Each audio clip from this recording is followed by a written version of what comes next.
ഹരകൃഷ്ണ. ശ്രീ ലളിതാ സഹസ്രനാമത്തിലെ ദേവിയുടെ 6ാമത്തെ നാമം ഉദ്യദ്ഭാനു സഹസ്രാഭ.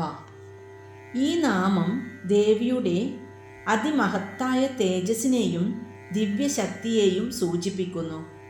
ഉദ്യദ്ഭാനു എന്നാൽ ഉദിച്ചുയരുന്ന സൂര്യൻ, സഹസ്രാവ് 1000, ആഭ പ്രകാശം. ഉദിച്ചുയരുന്ന 1000 സൂര്യന്മാരുടെ ശോഭയോട് കൂടിയവൾ.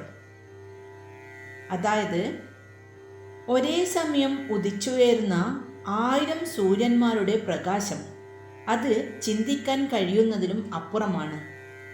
സാധാരണ പ്രകാശത്തേക്കാൾ എത്രയോ മടങ്ങ് തീവ്രവും എന്നാൽ ഭക്തന്മാർക്ക് ശാന്തതയും നൽകുന്ന ആ ദിവ്യപ്രകാശമാണ് ദേവിക്കുള്ളത്. സൂര്യൻ ഇരുട്ടിനെ ഇല്ലാതാക്കുന്നതുപോലെ ദേവിയുടെ ഈ തേജസ് ഭക്തന്മാരുടെ ഉള്ളിലെ അജ്ഞാനമാകുന്ന അന്ധകാരത്തെ നശിപ്പിക്കുന്നു.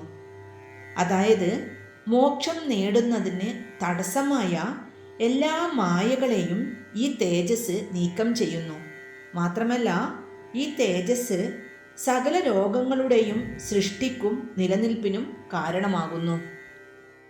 ലളിതാദേവിയുടെ പ്രഭാവത്തിനു മുന്നിൽ മായയുടെയും അജ്ഞാനത്തിൻ്റെയും എല്ലാ ശക്തികളും ഇല്ലാതാകുന്നു.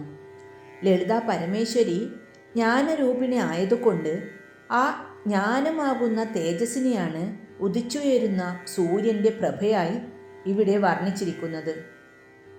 ഓം ശ്രീ മഹാദേവ്യൈ നമഃ. ഹരേ കൃഷ്ണ.